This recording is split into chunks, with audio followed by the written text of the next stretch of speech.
entre as alianças que serão abençoadas.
Nesse instante, vamos pedir de Deus a bênção sobre essas alianças.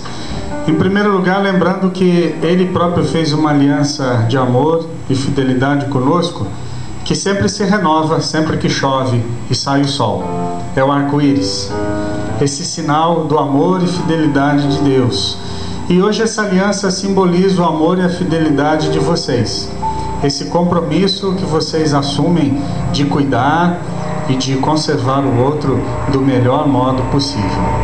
Oremos.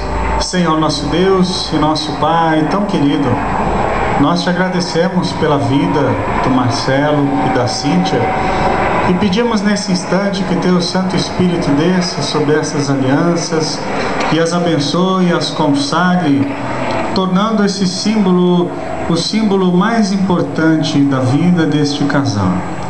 Sobretudo consagra um ao outro, que seja um para o outro uma verdadeira joia, um verdadeiro diamante, de maneira que eles se cuidem, se respeitem, se amem e se conservem sob a tua paz e sob a tua graça, até o fim de suas vidas. Em nome do Pai, do Filho e do Espírito Santo. Amém.